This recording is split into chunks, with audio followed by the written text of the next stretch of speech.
días, muchas gracias a los amigos de la prensa por permitirnos comunicarnos con la ciudadanía. Hay un par de anuncios que querría hacer desde la cartera de salud.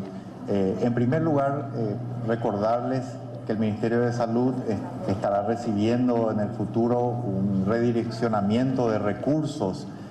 A ese efecto, estamos trabajando con otros organismos del Estado que ya han desembarcado en el Ministerio de Salud Pública, como la Secretaría Técnica de Planificación, Ministerio de Hacienda, la Secretaría Anticorrupción, a los efectos de un manejo ágil, efectivo, para las necesidades que tenemos en el plan de contingencia COVID, pero también para asegurar la transparencia. En torno a las colaboraciones del sector privado, que agradecemos mucho, estas colaboraciones van a ser administradas a través del CIR. Esto va a ser sin ninguna comisión, como un aporte de esta institución. Por otro lado, y principalmente, hoy me acompañan representantes de la industria farmacéutica, a los efectos de anunciarles un consenso en torno a varios productos, principios activos que son críticos en el plan de contingencia del COVID-19. Quiero expresarles brevemente en torno a algunos medicamentos en particular, como la hidroxicloroquina. Como sabrán, muchos compatriotas se habrán informado a través de distintos medios de prensa y también a través de las redes sociales de que existen algunos indicios que sugieren que estos medicamentos podrían ser efectivos en algún rol en la lucha contra el COVID. En ese sentido, hay que reconocer que la evidencia todavía no es lo suficientemente robusta, pero luce muy promisoria. Por ello, hemos hablado con la industria farmacéutica aquí en el país a los efectos de asegurar el abastecimiento, y he dispuesto a través de una resolución todas las medidas que deben ser arbitradas para asegurar el abastecimiento en salud pública de un principio activo que supone un bien público en este momento. Entonces, ese es el motivo por el que estamos aquí, independientemente también de un trabajo articulado. Hemos tenido varias reuniones con los miembros y representantes de la industria farmacéutica, por lo cual estoy muy agradecido a los efectos juntamente de trabajar de manera solidaria, efectiva, en alianza, para poder asegurar, como decía, el abastecimiento de aquellos principios activos que son estratégicos en esta lucha. Entonces, quisiera darle lugar a un representante de la industria para dar algunos detalles en torno a estos esfuerzos. Muy buenos días, yo soy Gerardo García, presidente de la Cámara de Industria Farmacéutica, CIFARMA. Efectivamente, así como anunció el señor ministro, estuvimos manteniendo reuniones y principalmente preocupados por el tema de la hidroxicloroquina, que realmente es un principio activo que por suerte existen 3 empresas nacionales que tienen su registro y también cuentan con la existencia para poder ser utilizados en caso necesario en forma inmediata. Estamos poniendo a disposición del Ministerio 52.000 unidades para tratamiento efectivo en forma inmediata, y estaríamos para dentro de los próximos 45 días completando 110.000 tratamientos más. O sea que tendríamos en total 165.000 tratamientos con los compromisos que ya tenemos asumidos por parte de nuestros proveedores de materias primas. Iniciamos también un trabajo coordinado de tal forma a que podamos aumentar la cantidad de materias primas que podamos importar. Está muy difícil, todo el mundo está prácticamente teniendo la misma demanda. Los costos de estas materias primas prácticamente se han quintuplicado, pero de cualquier manera ya hablamos con el ministro. Acá la industria no tiene necesidad, no vemos esto como como un futuro negocio. Nos unimos a demostrar que es una industria estratégica y que estamos para colaborar. Nosotros ponemos a disposición del Ministerio nuestras plantas, nuestros técnicos, todo el conocimiento y toda la voluntad de trabajo para que podamos tener y cubrir todas las necesidades que tenga el Ministerio.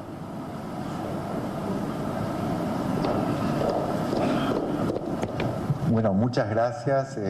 Quiero reiterar realmente nuestro agradecimiento a todos los representantes de la industria que están aquí hoy representados y a toda la ciudadanía por la colaboración que viene prestando. Quiero aprovechar este espacio para volver a insistir realmente en poner el máximo empeño en sacar el mayor provecho de estas medidas de distanciamiento social y aislamiento que estamos llevando adelante.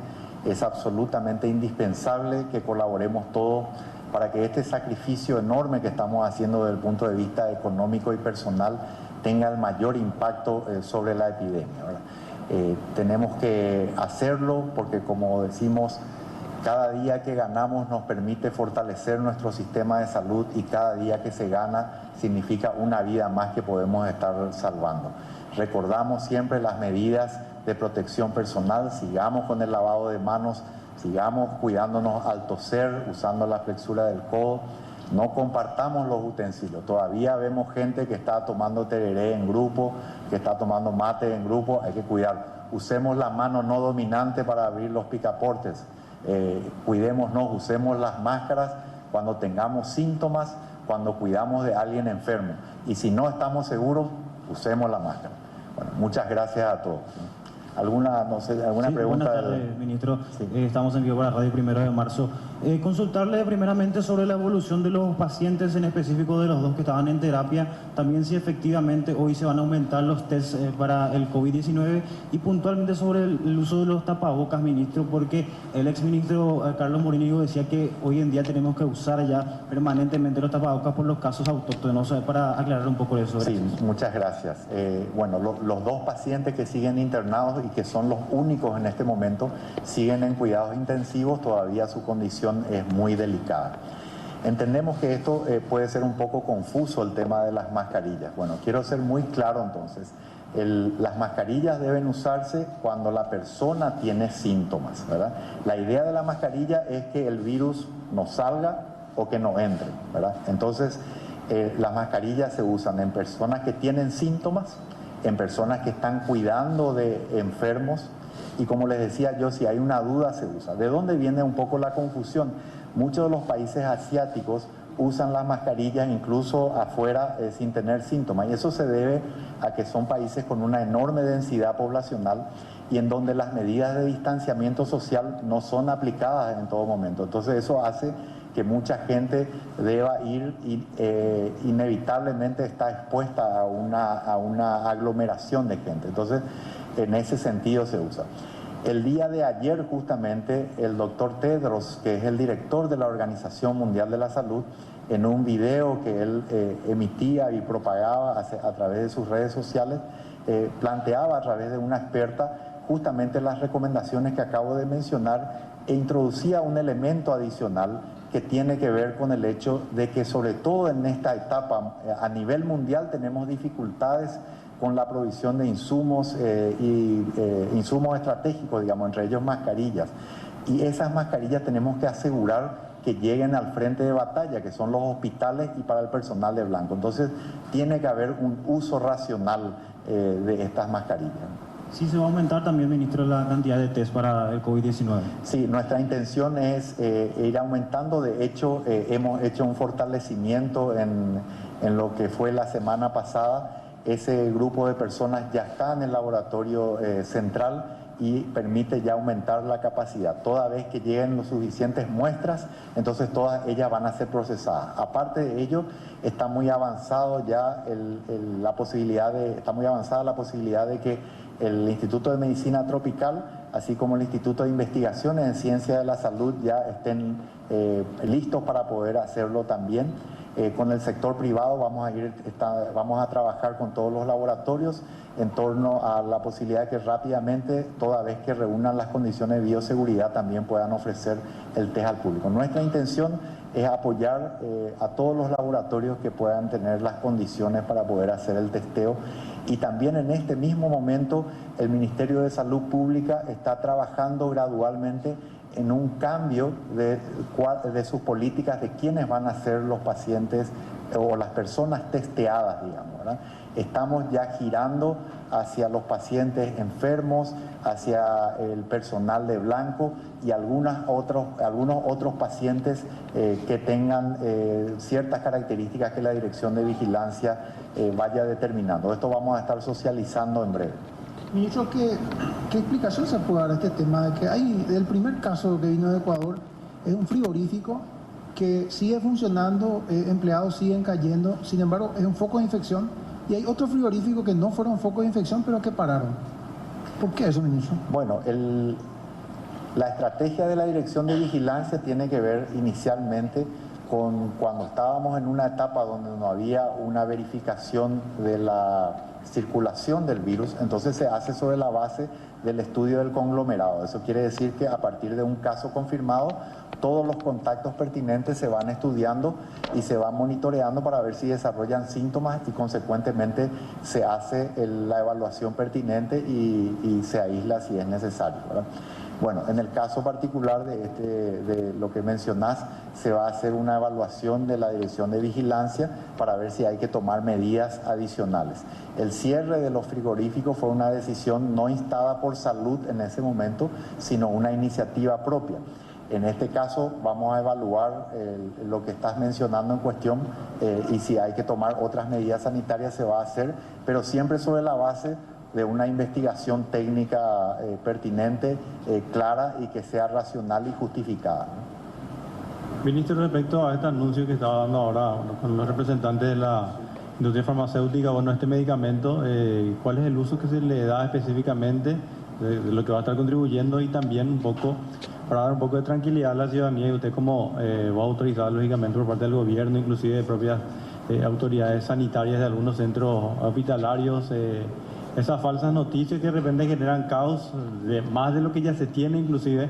¿Qué sanciones o qué medidas se toman en cuanto a eso? Lógicamente reiterar también los canales oficiales de información para la gente. Sí, la evidencia, como dije, en torno a este medicamento todavía no es muy robusta, va surgiendo incluso conforme estamos conversando ahora, y entonces en base a esa evidencia que es acopiada por personal muy técnico del Ministerio de Salud Pública, se incorpora, se analiza, se procesa y después se determina cómo y qué rol tendría en protocolos que va a usar el Ministerio de Salud Pública. Entonces se puede plantear su uso en diversos aspectos, como por ejemplo pacientes hospitalizados, pacientes con diagnóstico confirmado, no hospitalizados pero que tienen factores de riesgo, personal de blanco. Todo eso es lo que se va a ir determinando a través de los médicos especialistas en estas áreas, los epidemiólogos, los infectólogos y otros. Incluso estamos trabajando con personas que están por fuera del Ministerio de Salud Pública, pero que son connotados representantes del área médica y que están colaborando a los efectos de determinar el rol específico. Existen sanciones que están determinadas claramente en el Código Sanitario para la gente que genera este tipo de desinformación. Eso está en manos del área jurídica del Ministerio y también en colaboración con el Ministerio del Interior y la Fiscalía. Ministro, con respecto a la bioseguridad en los hospitales, específicamente en la zona del interior del país, ¿los médicos se encuentran realmente preparados en el caso de la expansión de este virus? Bueno, existen varios hospitales que están alistados ya. La estrategia del Ministerio de Salud Pública a nivel del interior del país es básicamente trabajar en duplas. Van a haber establecimientos de salud que van a estar destinados específicamente a la atención de enfermedades respiratorias y otros que van a atender todo lo demás, ¿verdad? Entonces, hay varios hospitales que ya están alistados, que tienen equipos de bioseguridad, y hay otros donde tenemos que ir llegando, ¿verdad? Justamente estos esfuerzos se están dando a nivel del sector público, privado, en alianza con el rubro, digamos, la gente, los empresarios que están en estas líneas, para poder encontrar en un mundo hoy que es desafiante en términos logísticos para poder conseguir estos insumos, para conseguir de la mejor manera y lo más rápidamente posible todo lo que necesitamos para todo el personal de Blanco. La gente tiene que entender que estamos pasando, así como hay una dificultad en los precios e incluso en las ofertas de los insumos, también hay una demanda interna que es 5, 6, 7 veces superior al consumo habitual del Ministerio de Salud Pública.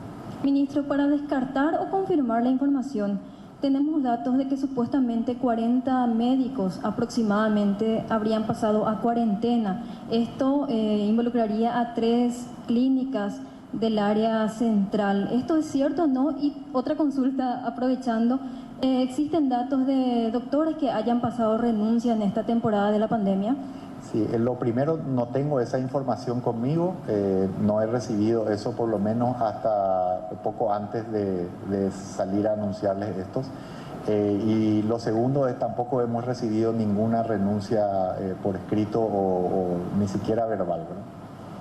Ministro, en cuanto a los equipos necesarios para el personal de Blanco, ¿en qué porcentaje hoy en día se cubre en cuanto a equipos? ¿A qué porcentaje de médicos estaría llegando completamente? Y salí hace instantes con el presidente de la República, tengo entendido que fue al limpio, según nos informaban, a observar unos containers, ¿así, ministro? Sí, efectivamente, fuimos a revisar unos containers que van a ser dispuestos en varios hospitales de la República. La idea de estos containers, por lo menos en esta primera etapa, tiene que ver con si hay alguna persona con afección respiratoria, más allá de que tengamos hospitales destinados para eso, pudiera acercarse a un hospital, entonces son atendidos sin que entre al edificio formal de eso. La idea es tratar de evitar que se mezclen pacientes con afecciones respiratorias con aquellos que acuden por otros motivos, ¿verdad? Había una segunda pregunta, perdón. El tema de los equipos para los médicos, ¿en qué porcentaje? Sí, bueno, la mayoría de los hospitales, digamos, de gran envergadura del área central, hospitales especializados y generales, tienen equipos que hemos aportado. Naturalmente, la demanda hoy, como explicaba, es muchísimo mayor y también tenemos que extendernos a otros hospitales, ¿verdad? Hospitales distritales incluso, porque no se puede garantizar que alguien con una afección respiratoria no acuda a algún hospital que no está primariamente destinado a eso en esta contingencia, ¿verdad? Entonces estamos buscando sin ninguna reserva en cuanto a número todo lo que sea necesario en términos de equipo de protección personal para el personal de Blanco. Ministro, para recordar, ¿un laboratorio privado puede confirmar o descartar un posible caso, un caso sospechoso sin que el análisis haya sido confirmado o analizado por el Ministerio de Salud? Y efectivamente, sin los síntomas, ¿se pueden hacer estos análisis o no? Sí, bueno,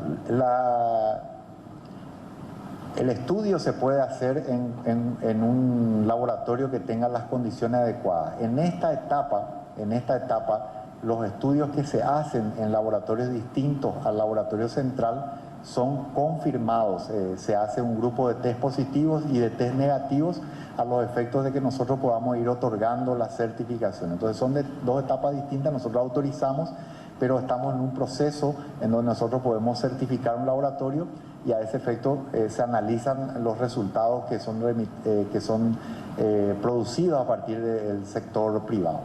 El tiempo ideal de una evaluación, porque mejora el rendimiento, es al 4.º o 5.º día de síntomas, ¿verdad? En condiciones especiales se puede hacer este testeo en personas que no tienen síntomas, por ejemplo, personal de Blanco o personas que están expuestas o que cumplen una tarea particular, bajo la salvedad de que entendemos que un test negativo no puede ser todavía plenamente confirmado y tiene que ser repetido después más adelante.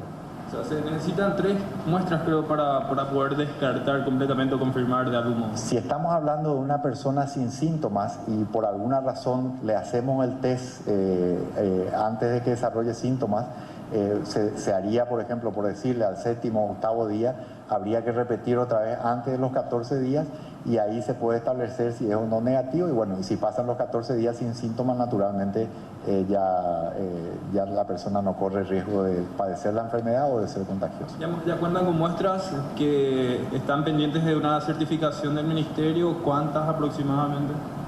Perdón, no. De laboratorios privados. ¿Cuántos laboratorios? Las muestras que van de laboratorios privados al Ministerio de Salud ya cuentan con varias muestras, supongo. ¿Hay alguna idea? Ya han sido evaluadas algunas, no tengo la precisión del número exacto. Ahí está. Ministro, algunos estudios también señalan que el pico más alto supuestamente va a ser la segunda quincena de abril. ¿Ustedes qué datos manejan al respecto? Y también la evaluación que ustedes hacen con respecto a las medidas, si ha dado resultados importantes. Sí, bueno, y me gustaría por favor limitar las preguntas para liberar acá a los representantes de la industria. Entonces, sí les puedo decir que, bueno, los cálculos son muy variables. E incluso cuando uno compara país a país, muchas veces existen elementos que hacen que estos cálculos no sean muy exactos, ¿verdad? Nuestra información también es en principio que podría ser en la segunda quincena de abril, ¿verdad? Ahora hay varios elementos que están en esa evaluación y vamos a ir viendo, pero nos preparamos como para que fuera en principio la segunda quincena de abril. Ministro, por último, la consulta. Sí.